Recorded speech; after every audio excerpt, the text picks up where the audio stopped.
guys, Ayana here. Welcome back to my channel. Actually, welcome to another episode of Lit and Rambling. So yeah, what do? I get lit and I ramble about a certain topic. Today's topic is how my dentist appointment went. As I've talked about in some of my past videos, my last video, I'm terrified of the dentist. I'm absolutely petrified of the dentist. So, first and foremost, before we get into it, about almost 2 weeks ago, I had my tooth pulled over on this side. It was just crazy. I had somebody with me, thank God. And there was no way that I was going to go in there, first of all, period, but then second of all, by myself. That was an absolute no-no. Literally, I'd say I was crying before I even got in the chair, and then it took probably about 15 minutes for the person that brought me, for the person I was with, along with the doctor, first doctor that I was going to see, because this was the first doctor, to convince me that I needed to get in the chair. I was not looking forward to the whole situation. So, 15 minutes goes by, and it was to the point where they were like, okay, she's so worked up to the point where we're either going to have to wait 3 weeks so that we can get general anesthesia so we can knock her out so that we can actually get this procedure done, or you just got to convince her to sit in the chair. So I was just like, and it stinks, in my situation. That's why I'm rambling, because I'm off of chemo because I had to have a tooth pulled, and I haven't had any reoccurrence in a year and almost 9 months, so that's really good. So I think, and the doctors think, that I have some leeway, so that's not necessarily a problem.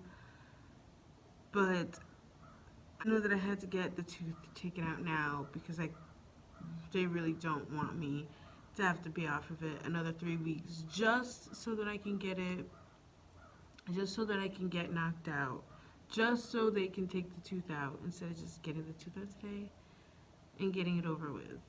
Finally, I'm trying to get the courage to calm myself down. I'm finally okay. I just want to get it over with, fine. I sit there and I'm still crying and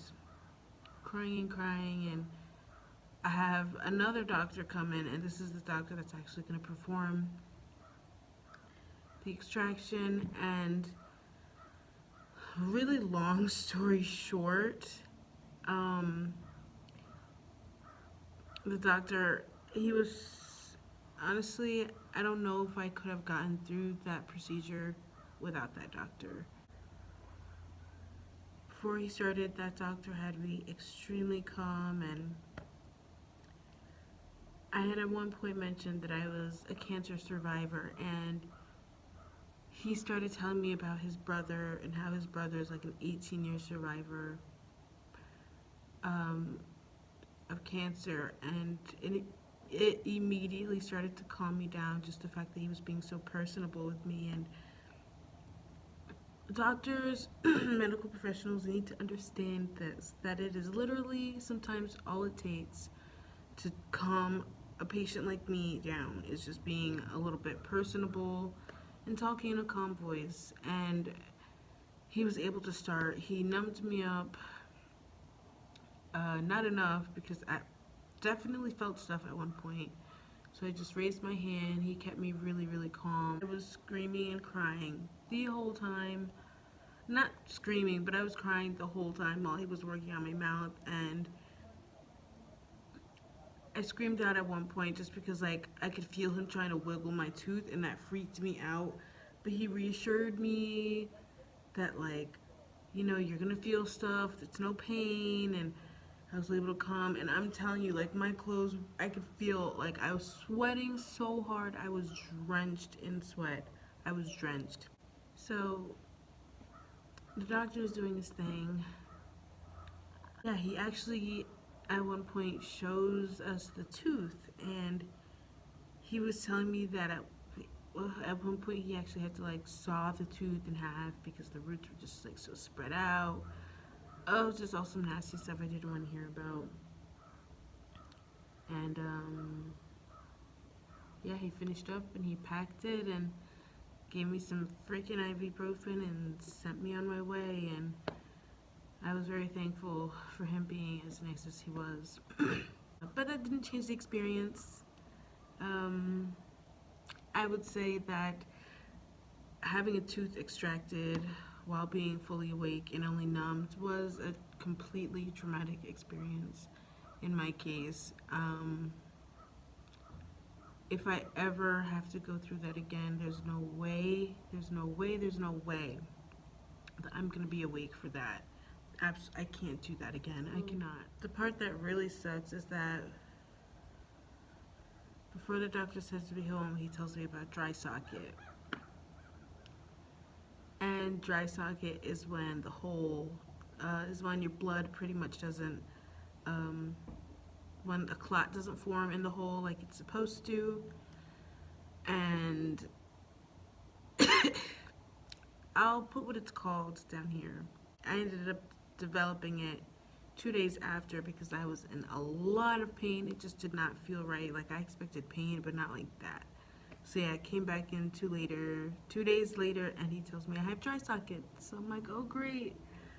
I hate the dentist, and now I have dry socket. That's just my luck. So now I'm really not gonna be on chemo because now I have dry socket. So I did let my oncologist know about that, and that was pretty much it. And I've been healing up pretty well. The doctors put a clove paste on it when I was there, and I've been doing tea bags, compresses, using ibuprofen. I've been doing what I've been supposed to, and now my mouth feels a whole lot better. Still feels weird, and I cried for like 3 days straight because I'm still mourning the loss of a teeth and blaming the freaking cancer treatment because it's made my teeth so weak. And that's going to be my next video about what I wish I knew before starting treatment. So yeah, I know that was quite a bit of a ramble, but I was lit. What do you expect? So I thought that was the easiest way to talk about my dental appointment and how it went, and making it as lighthearted as I can.